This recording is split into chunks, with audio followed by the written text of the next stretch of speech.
امروز به یکی از موضوعات پیچیده و البته جذاب تاریخ می‌پردازیم. نقش فراماسون‌ها در سقوط سلسله‌های ایرانی. فراماسونری سازمانی که در طول تاریخ همواره با رمز و راز و تئوری‌های توطئه‌آمیز همراه بوده است. در این ویدیو می‌خواهیم با هم به بررسی این سوال بپردازیم: آیا واقعاً فراماسون‌ها در سقوط سلسله‌های ایرانی نقشی داشتند؟ آیا این تئوری‌های توطئه تنها داستان‌پردازی‌های تاریخی هستند یا واقعیتی پشت پرده وجود دارد؟ پس با ما همراه باشید و تا انتهای ویدیو بمانید، زیرا قرار است به نکات جذاب و ناشنیده‌ای برسیم که شاید شما را شگفت زده کند.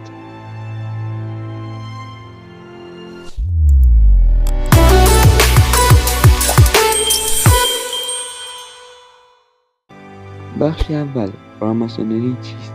برای اینکه بفهمیم آیا فراماسون‌ها در سقوط سلسله‌های ایرانی نقش داشتند، ابتدا باید بدانیم که فراماسونری چیست و چه فلسفه‌ای دارد. فراماسونری یک سازمان برادری است که گفته می‌شود منشأ آن به صنف‌های سازندگان سنگ معدن و معماران قرون وسطی باز می‌گردد. این گروه‌ها برای انتقال دانش خود از نمادها و رمزهایی استفاده می‌کردند که تنها برای اعضای گروه قابل درک بود. اما در طول زمان این گروه‌ها به یک سازمان گسترده و مخفی تبدیل شد که بسیاری معتقدند هدف‌های سیاسی و اجتماعی پنهانی دارد. فراماسونری در اواخر قرن 18 و اوایل قرن 19 به ویژه در اروپا و آمریکا گسترش یافت و به گروه‌های نخبگان سیاسی و اقتصادی نیز راه یافت.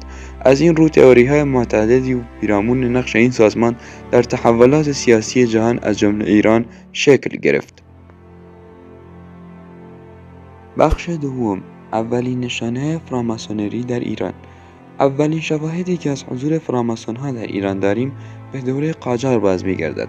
در آن زمان ایران با قدرت‌های بزرگ اروپایی مثل روسیه و انگلیس در حال تعامل بود و فراماسونری از طریق این ارتباط به ایران راه یافت. برخی از نخبگان و روشنفکران ایرانی که به اروپا سفر کرده بودند تحت تأثیر این سازمان قرار گرفتند و تلاش کردند ایده‌های آن را در ایران گسترش دهند. یکی از برجسته‌ترین شخصیت‌هایی که به فراماسونری در ایران پیوست میرزا ملکم خان بود. او در زمان ناصرالدین شاه قاجار زندگی می‌کرد و نقش مهمی در معرفی ایده‌های مدرن به ایران داشت. اما آیا او و همفکرانش به دنبال سرنگونی سلسله قاجار بودند یا صرفاً به دنبال اصلاحات اجتماعی و سیاسی بودند؟ بخش سوم: ارتباط قاجار و فراماسونری. دوران قاجار یکی از مهمترین دوران‌های تاریخ ایران بود که در آن کشور با چالش‌های بزرگی از جمله استعمار و فشارهای خارجی مواجه بود. در همین زمان بود که فراماسون‌ها به صورت گسترده‌ای در ایران فعالیت کردند. برخی از مورخان معتقدند که نخبگان فراماسون در داخل ایران با قدرت‌های خارجی همکاری می‌کردند تا از داخل کشور را ضعیف‌تر کنند و زمینه را برای نفوذ بیشتر این قدرت‌ها فراهم سازند. در این دوره فراماسونری نه تنها در میان نخبگان سیاسی بلکه در میان روشنفکران و هنرمندان نیز نفوذ داشت. سوالی که باید به آن پاسخ دهیم این است که آیا این افراد واقعا به دنبال سقوط قاجار بودند یا تنها به دنبال تغییرات و اصلاحات اجتماعی بودند؟ بخش چهارم: سقوط قاجار. سلسله قاجار در دهه 1920 میلادی و با کودتای رضاخان به پایان رسید. بسیاری از تاریخ‌نگاران معتقدند که کودتای رضاخان با حمایت و هدایت انگلیس انجام شد، اما سوال اینجاست که فراماسون‌ها نیز نقشی در این کودتا داشتند؟ تعدادی از افرادی که در این کودتا نقش داشتند با فراماسونری در ارتباط بودند. این موضوع باعث شد که برخی معتقد باشند که فراماسونی‌ها و انگلیسی‌ها با هم هماهنگ بودند تا قاجار را سرنگون کنند و حکومت جدیدی را در ایران مستقر سازند که به منافع غرب نزدیکتر باشد. بخش پنجم: دوران پهلوی و فراماسون‌ها. با رویگار آمدن رضاشاه پهلوی سوالی که پیش می آید این است که فراماسون‌ها در دوران پهلوی چه نقشی داشتند؟ آیا همچنان به دنبال نفوذ و دخالت در سیاست‌های ایران بودند؟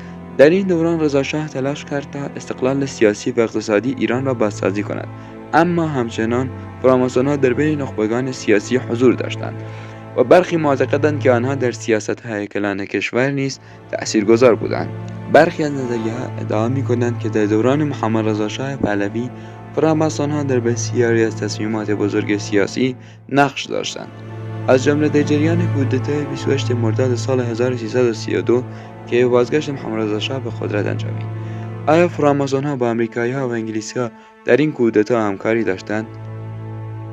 بخش ششم، انقلاب اسلامی و سقوط پهلوی.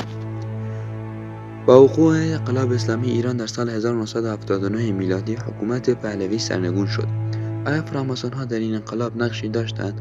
آیا آنها به دنبال سرنگونی شاه بودند یا از این تغییرات قدرت غافلگیر شدند؟ برخی از تئوری‌های توطئه ادعا می‌کنند که فراماسون‌ها و نهادهای مرتبط با آنها به دنبال ایجاد بی‌ثباتی در ایران بودند تا بتوانند دوران پس از انقلاب نقشی در تحولات سیاسی کشور ایفا کنند. اما آیا این ادعاها واقعیت دارند؟ در این بخش به تحلیل این نظریه‌ها می‌پردازیم و شواهد موجود را بررسی می‌کنیم. بخش هفتم، دوران پس از انقلاب. پس از انقلاب اسلامی و تغییرات بزرگ سیاسی و اجتماعی در ایران، فراماسونی به شدت مورد انتقاد قرار گرفت و بسیاری از اعضای آن تحت فشار قرار گرفتند. آیا فراماسون‌ها در دوران پس از انقلاب نقش ایفا کردند؟ برخی از تئوری‌ها ادعا می‌کنند که فراماسونی همچنان در پشت پرده به فعالیت خود ادامه دادند و حتی در برخی از تحولات سیاسی نقش داشتند. اما واقعیت این است که پس از انقلاب بسیاری از ساختارهای مرتبط با فراماسونری در ایران دچار فروپاشی شدند و نقش آنها به شدت کاهش یافت. با بررسی همه جوانب به این نتیجه می‌رسیم که تاریخ ایران پیچیده‌تر از آن است که بتوان آن را به سادگی به فعالیت یک گروه خاص نسبت داد. فراماسونری یکی از عوامل ممکن در تحولات سیاسی و اجتماعی ایران بوده است، اما نمی‌توان به طور قطع گفت که تنها عامل مؤثر در سقوط سلسله‌های ایرانی بوده است. عوامل داخلی مانند فساد، اختلافات داخلی و فشارهای خارجی نیز نقش عمده‌ای در این تحولات داشتند.